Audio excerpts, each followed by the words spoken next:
आप सभी का आपके अपने YouTube चैनल गुरु सप्तऋषि ज्योतिष शिक्षण संस्थान की ओर से। दोस्तों, आज के वीडियो में हम बात करने वाले हैं आत्मा के कारक, पिता के कारक, मान सम्मान और आपके यश, बॉस, सरकार, इन सब के जो कारक माने जाते हैं सूर्य देव। ऐसे ही सूर्य देव जो हर संक्रांति को करते हैं राशि परिवर्तन, इस बार यानी कि जून के महीने में 2023 में सूर्य का राशि परिवर्तन होगा 15 जून 2023 को शाम को 6:26। अब संक्रांति में सूर्य पूजा का विशेष महत्व है। सूर्य के राशि परिवर्तन का प्रभाव निश्चित तौर से हमारे जीवन पर पड़ता है। अब वो कैसा पड़ता है, क्या पड़ता है, ये सभी हमारी राशि के अनुसार निर्भर करता है। आइए जानेंगे आज के वीडियो में कि कैसा रहेगा सूर्य का ये राशि परिवर्तन आपकी राशि के लिए। सभी 12 राशियों की होगी चर्चा, लेकिन उससे पहले यदि आपने अब तक चैनल को सब्सक्राइब नहीं किया है तो प्लीज सब्सक्राइब कर दीजिए। साथ ही साथ बेल आइकॉन को जरूर दबा दीजिए ताकि आने वाले सभी वीडियो आपको समय से मिल सके। तो चलिए बात करते हैं सूर्य के राशि परिवर्तन की। सबसे पहले मेष लगन वाले जातकों की बात करते हैं। मेष लगन में सूर्य पंचम भाव यानी कि आपके प्रेम के, आपके कैरियर के, आपके शिक्षा के स्वामी माने जाते हैं, जो अभी गोचर करेंगे आपकी कुंडली के तीसरे भाव में। यानी कि इस समय में आपको शिक्षा से और आपके जॉब से रिलेटेड कुछ यात्राएं करनी पड़ सकती है, क्योंकि तीसरा भाव माना जाता है यात्राओं का, और साथ ही साथ तीसरा भाव माना जाता है आपके बल पराक्रम का, आपके जोखिमों का, आपके किसी भी चीज के रिस्क लेने के फैक्टर का। तो यहाँ पर अगर हम बात करें तो इस समय में आप लोगों को कुछ ऐसे डिसीजन लेने पड़ सकते हैं जो आपके करियर के लेकर जुड़े हुए होंगे। इस समय में हो सकता है आपको कुछ ऐसी चीजों का भी चुनाव करना पड़े जिसमें कहीं ना कहीं कुछ रिस्क फैक्टर भी शामिल है। इस समय में आप लोगों को अपनी जॉब से रिलेटेड और अपनी शिक्षा को लेकर कुछ ही यात्राएं भी करनी पड़ सकती है। साथ ही साथ अगर हम बात करें तो सूर्य देव यहाँ तीसरे भाव में बैठकर सीधा दृष्टिपात करेंगे आपकी कुंडली के भाग्य भाव पर। तो निश्चित तौर पर भाग्य के ऊपर भी आपका खासा असर पड़ेगा। पंचम भाव के स्वामी की दृष्टि भाग्य भाव पर होना तो कहीं ना कहीं आपके पिता का पूर्ण सहयोग प्राप्त होगा। और इसी समय में आपके फाइनेंशियल क्राइसिस से अगर आप गुजर रहे थे या फिर आपके ऑफिस में आपके बॉस से लेकर आपको कुछ परेशानियां चल रही थी, तो वो निश्चित तौर पर कम होती हुई दिखाई देंगे। अब बात करते हैं अगले लगन यानी कि वृषभ लगन वाले जातकों की। वृषभ लगन की अगर हम बात करें तो सूर्य देव आपके चतुर्थ भाव के, आपके सुख के, आपके जनता के, आपके वाहन, मकान, माता इत्यादि के स्वामी माने जाते हैं। यही भाव हृदय का भी माना जाता है। तो यहाँ पर चतुर्थ भाव के स्वामी का कुटुंब भाव के अंदर आ जाना तो कहीं ना कहीं आपके परिवार का आपको पूर्ण सहयोग प्राप्त होगा। साथ ही साथ इस समय में मकान, वाहन इत्यादि लेकर भी आप कुछ नई शुरुआत कर सकते हैं। अगर हम ये कहें कि ये समय आप लोगों के जनता से जुड़ाव का भी होगा। दूसरा भाव आपका मुख भाव भी माना जाता है, तो इस समय में आपकी वाणी से लोग बहुत ज्यादा प्रभावित हो सकते हैं। लेकिन ध्यान रहे कि यहाँ पर सूर्य राजा होने के कारण कहीं ना कहीं आपको ईगो भी देता है। तो आपको इस ईगो से बचना होगा, लोगों के साथ जुड़ाव करना होगा, और आप लोगों के लिए सबसे बेस्ट जो टिप रहेगी वो ये रहेगी कि अपने शब्दों का सोच समझकर और कम इस्तेमाल करें। इस समय में आपके मान सम्मान की बढ़ोतरी होती हुई दिखाई देगी। साथ ही साथ अगर हम ये कहें कि इस समय में आपको पैतृक संपत्ति का भी योग मिलता है, साथ ही साथ ससुराल पक्ष से भी किसी प्रकार की सहायता या फिर हम कहें कि किसी प्रकार के गिफ्ट मिलने की संभावनाएं इस समय में बनती है। अगली राशि की अगर हम बात करें तो अगली राशि है मिथुन राशि, जहाँ पर स्वयं सूर्य देव होने वाले हैं विराजमान। सूर्य आपके कुंडली के तीसरे भाव के स्वामी हैं, यानी कि आपके बल, पराक्रम, साहस, यश, कीर्ति और साथ ही साथ आप लोगों के बॉस के, आपके रिस्क फैक्टर के, आपके यात्राओं के मालिक, आपके भाई, दोस्त, मित्र, संबंधी, इन सभी के कारक माने जाने वाले सूर्य देव विराजमान होंगे आपके शीश पर, आपके लगन पर, आपके सर पर। तो कहीं ना कहीं ईगो स्टिक तो बनाएगा, मान सम्मान की प्रतिष्ठा आप लोगों में दर्शाते हुए दिखाई देंगे। लेकिन ध्यान रहे कि इस प्रतिष्ठा को दिखाने के लिए आपको कहीं भी किसी और को नीचे न गिराना पड़ेगा। ध्यान रहे कि ये समय आपको ईगो स्टिक तो बनाएगा, साथ ही साथ इसका खासा असर आपकी अपनी जीवन की डोर पर भी पड़ता है। यानी कि मैं कहूँ लाइफ पार्टनर, पार्टनरशिप और आप लोगों के ऐसे संबंध जो कि आपके मार्केट के साथ के इंडिविजुअल संबंध हैं, उन लोगों से भी आपको बड़े ही नरमी के साथ बात करनी है। अब एक चीज का ध्यान रहे, क्योंकि सूर्य आपके लगन भाव में विराजमान होने वाले हैं, तो कहीं ना कहीं बेकार का गुस्सा, बेकार की गर्मी, बेकार का अग्रेशन भी इस समय में बढ़ सकता है। लेकिन हाँ, ध्यान रहे कि यहाँ पर आत्मविश्वास इतना अधिक बढ़ जाएगा कि रिस्क फैक्टर के, जोखिम के भाव के स्वामी जब आपके आत्मविश्वास के, आपके मान सम्मान के भाव के अंदर आ जाएंगे, तो कोई ऐसा बड़ा डिसीजन जल्दबाजी में आपको नहीं लेना है जिससे आपको बाद में ये लगे कि नहीं यार, मेरी इस समय में ये परिस्थिति नहीं थी और मैंने ये डिसीजन बहुत ज्यादा बड़ा ले लिया। तो सोच समझकर ही अपने डिसीजन के लिए आगे बढ़िए। अगली बात करते हैं हम कर्क लगन वाले जातकों की। तो कर्क लगन की अगर हम बात करें तो आपके दूसरे भाव के स्वामी अभी गोचर करेंगे आपके 12वें भाव में। तो कहीं ना कहीं अगर हम देखें तो इस समय में आपके परिवार से, पिता आपके, स्पेशली आपके पिता की हेल्थ के कुछ इश्यूज आ सकते हैं। साथ ही साथ जो लोग अपने काम का जो प्रेशर है, जो आपके लेखन, गायन, वादन या फिर मैं कहूँ वाणी से जुड़ा हुआ कोई भी कार्य करते हैं, उन लोगों को बड़ा सोच समझकर आगे चलना होगा, क्योंकि 12वां भाव जहां पर एक्सपेंस का माना जाता है, वही 12वां भाव आप लोगों के हॉस्पिटल का भी माना जाता है। तो यहाँ पर रिश्तों का थोड़ा हनन होता हुआ दिखाई देगा। यहाँ पर आप लोगों को सबसे ज्यादा जो ध्यान रखना है वो ये याद रखना है कि आपके परिवार के लोगों की हेल्थ कैसी है।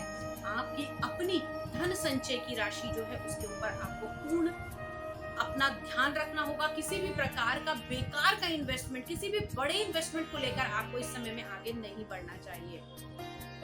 हाँ, कुछ चीजों में आपके लिए बेस्ट रहेगा, जैसे कि अगर मैं कहूँ कि आप अगर किसी एमएनसी सेक्टर के साथ जुड़ते हैं तो यहाँ पर आपको लाभ देगा। इस समय में आप लोगों को कुछ बड़े प्रॉफिट होंगे, लेकिन वो किस पक्ष में होंगे, वो सिर्फ और सिर्फ एमएनसी, विदेशी, विदेशों, इन सभी के साथ में आपका काम आगे बढ़ सकता है। अब बात करते हैं अगले लगन यानी कि दोस्तों सिंह लगन की। सिंह लगन के स्वामी हैं सूर्य देव और आपकी कुंडली के एकादश भाव, 11वें भाव, इच्छा पूर्ति के भाव के अंदर गोचर करेंगे, तो खासा असर पड़ेगा आप लोगों के ऊपर इसका।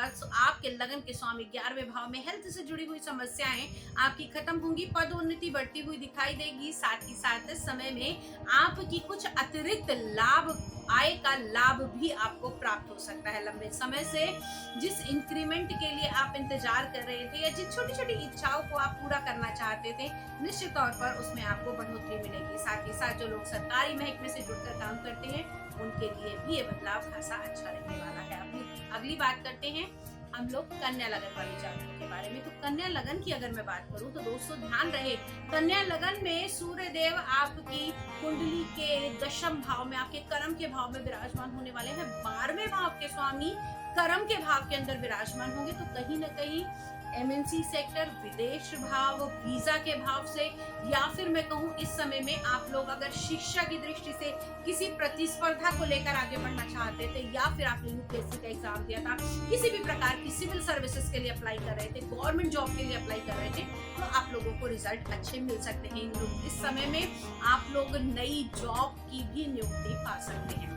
अगली बात करते हैं हम लोग तुला लगन वाले जातकों की। तो तुला लगन की अगर मैं बात करूं दोस्तों, तो आपके लाभ भाव के, आपके एकादश भाव के स्वामी का गोचर होगा आपके भाग्य के भाव में। खासा असर आता हुआ दिखाई देगा आपकी जीवन शैली पर। इस समय में आप लोगों के जो प्रॉफिट है, आपने जितना एक्सपेक्ट किया है उसके अनुसार आपको कुछ 21 ही मिलता हुआ दिखाई देगा। साथ ही साथ इस समय में आप लोगों के परिवार के संबंध अच्छे होंगे। पैतृक बिजनेस को जो लोग संभाल रहे हैं, उनके लिए भी ये टाइम पीरियड बहुत ही ग्रेसफुल रहने वाला है।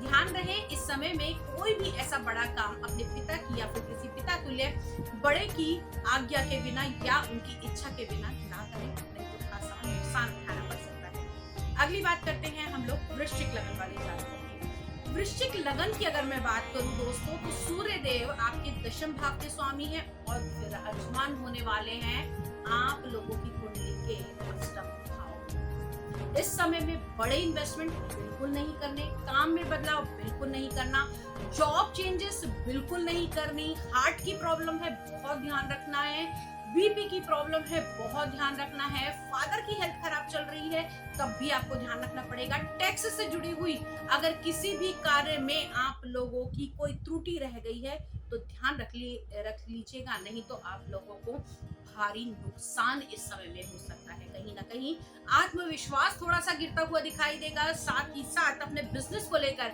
आप लोगों के अंदर इस समय कुछ नेगेटिव थॉट्स भी आ सकते हैं, तो उसका आप लोगों को बहुत ज्यादा ध्यान रखने की आवश्यकता है। अगली बात करते हैं धनु लगन वाले जातकों की। तो धनु लगन की अगर मैं बात करूं तो आपके भाग्य भाव के स्वामी सप्तम भाव में विराजमान है। इस समय में जो लोग धनु लगन के हैं और आप पार्टनरशिप में जुड़कर काम कर रहे हैं, उन लोगों के लिए ये समय अच्छा रहेगा। साथ ही साथ विवाह के संबंध भी अच्छे रहेंगे, लेकिन जीवन साथी थोड़ा सा ईगोइस्टिक होता हुआ दिखाई देगा। उसकी भाषा से, उसके वचनों से, उसके व्यवहार से आप लोगों को कहीं छोटी मोटी परेशानियां हो सकती है, तो थोड़ा सा एडजस्टमेंट इस समय में करना पड़ेगा। अब बात करते हैं अगली राशि यानी कि मकर लगन वाले जातकों के बारे में। मकर लगन की अगर हम बात करें तो आपके अष्टम भाव, आयु के, ज्ञान के, गूढ़ रहस्यों के भाव के स्वामी सूर्यदेव छठे भाव के अंदर आएंगे, तो कहीं ना कहीं थोड़ी थोड़ी दिक्कतें होंगी। अगर हम इसे विशेष तौर से देखें तो अष्टम भाव के स्वामी का छठे भाव के अंदर आना विपरीत राजयोग आपका इस समय बनता हुआ दिखाई देगा। और ये राजयोग जहां पर आपको लग रहा होगा कि अब डेड एंड है, मेरे काम अब नहीं बन सकते, दोस्तों वहीं से इस महीने में आपको शुरुआत होती हुई दिखाई देगी। साथ ही साथ इस समय में आप बड़ा इन्वेस्टमेंट अगर कुछ कर रखा था तो उसमें भी जहां आप इसको बेड डेप्ट मान चुके थे, अब आपको इनकम आनी शुरू हो सकती है। अब बात कर लेते हैं अगली राशि यानी कि कुंभ लगन वाले जातकों के बारे में। तो कुंभ लगन में सप्तम भाव के स्वामी आपके पंचम भाव में आ रहे हैं, तो कहीं ना कहीं प्रेम संबंधों वाले विवाह जो हैं वो बहुत ही शुभ रहेंगे। साथ ही साथ अगर आप प्रेम संबंधों में हैं और विवाह की बात को आगे बढ़ाना चाहते हैं तो आगे आप अपना एक स्टेप फॉरवर्ड कर सकते हैं। साथ ही साथ आपके कैरियर को लेकर ये टाइम पीरियड बहुत ही अच्छा रहने वाला है। इस समय में सरकारी जॉब पाने के लिए आप लोगों को सूर्य की आराधना, सूर्य की उपासना अवश्य करनी चाहिए। संक्रांति का व्रत और इस दिन गुड़, गेहूं, जल इनका दान आपको अवश्य करना चाहिए। अब अगली बात करते हैं हम अगली राशि यानी कि मीन लगन वाले जातकों के बारे में। तो मीन लगन की अगर हम बात करें तो आपके छठे भाव रोग, ऋण, शत्रु के मालिक इस समय विराजमान है चतुर्थ भाव में।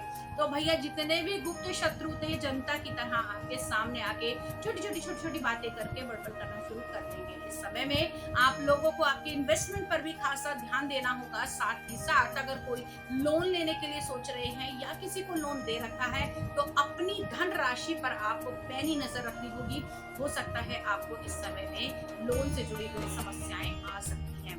अब और क्या आपको ध्यान रखना है, सूर्य से जुड़ा हुआ, क्योंकि सूर्य हम सबके जीवन में एक खासा महत्व निभाते हैं। सूर्य हमारी आत्मा का, हमारी विल पावर का कारक माने जाते हैं। राशि कोई भी हो लेकिन सूर्य का महत्व हमारे जीवन में सर्वोत्तम रहता है, तो सूर्य की उपासना अवश्य करें।